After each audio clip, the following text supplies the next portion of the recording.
Bonjour à tous, bienvenue dans l'émission 6 minutes chrono, le rendez-vous quotidien de la rédaction de Lyon Capitale. Aujourd'hui, on va parler météo, on va parler climat avec Romain Weber qui est météorologue à Lyon Météo. Bonjour Romain Weber, merci d'être connecté avec nous. Bonjour. Alors on va rentrer dans le vif du sujet. Quel est le bilan de l'hiver à Lyon? Qu'est-ce qui a caractérisé notre hiver? On fait cette émission, voilà, on est à la mi-avril.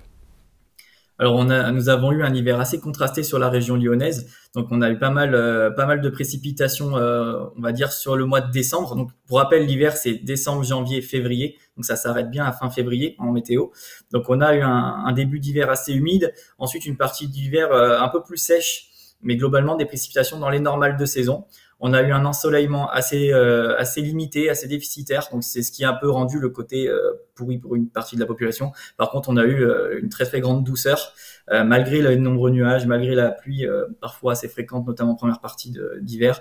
On a eu une très très grande douceur et ça tout au long de l'hiver. Il y a eu une petite période fraîche, on va dire début janvier.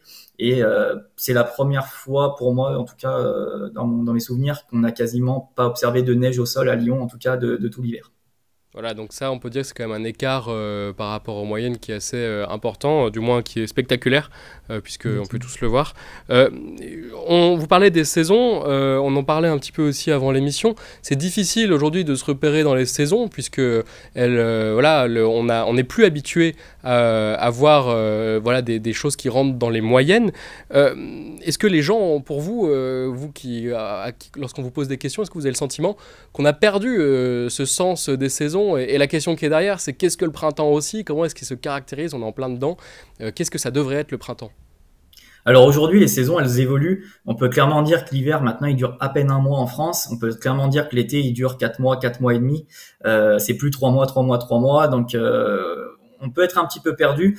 Aujourd'hui, le printemps, et je vois beaucoup de personnes, quand on arrive en avril, dire trop bien, il va faire soleil et 25 degrés. Il faut savoir que le printemps, c'est une intersaison entre la saison froide et la saison chaude.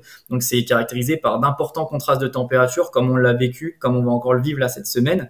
Il est tout à fait normal de perdre 10 degrés dans la journée ou sur 2 jours, de gagner 15 degrés. C'est normal d'avoir de grosses variations. C'est la définition même du printemps. Et c'est une saison justement qui est très variable, avec pas mal de pluie, aussi des jours très agréables avec plus de soleil, mais en aucun moment ça représente 3 mois de soleil et de chaleur.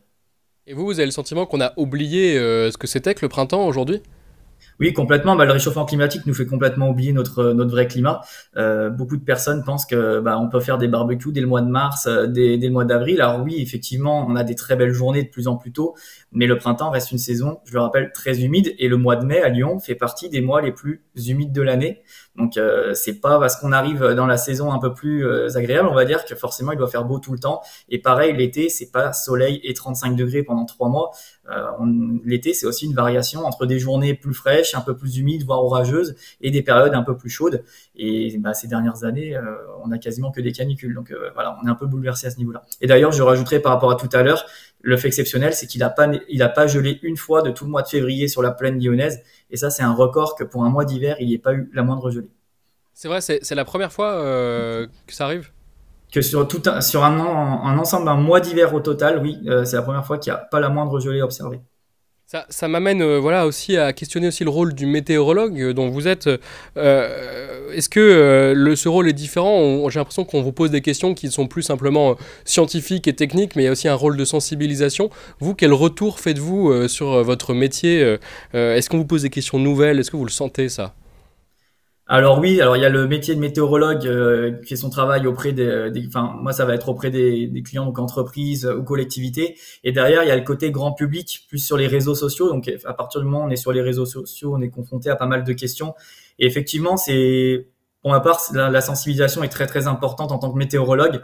Mais aujourd'hui c'est très très compliqué puisque que ce soit des médias, des journalistes ou même d'autres météorologues d'autres sociétés qui des fois vont complètement nuire aux explications, pour faire le buzz. Et du coup, les gens vont être perdus derrière dans toutes les analyses. Il y a certaines personnes, que ce soit des journalistes, des météorologues, qui vont être très très sérieuses, qui vont vouloir vraiment faire les choses bien, expliquer bien. Et il y en a à côté qui vont faire et dire n'importe quoi, dans le but de faire du buzz, d'être le premier à sortir des informations. Et le problème, c'est que derrière, la population, c'est plus qu'y croire. Elle est un peu perdue. Il y a des données un petit peu partout. Donc, c'est assez compliqué aujourd'hui d'arriver à faire comprendre tout ce qui se passe. Voilà, le métier a quand même pas mal évolué. On arrive déjà à la fin de l'émission. Malheureusement, 6 minutes chrono, c'est toujours trop court. Est-ce qu'on peut juste faire un petit point sur les projections estivales? Comment, sans faire la boule de cristal, parce que voilà, les projections ont des limites, mais comment s'annonce l'été qui vient à Lyon? Alors, ça reste vraiment une tendance à confirmer, hein. C'est vraiment trop lent pour avoir vraiment une prévision fiable. L'été, pour le moment, est vu plus chaud que les normales de saison et assez sec. Donc, on verra encore d'ici là. Ça a largement le temps de changer.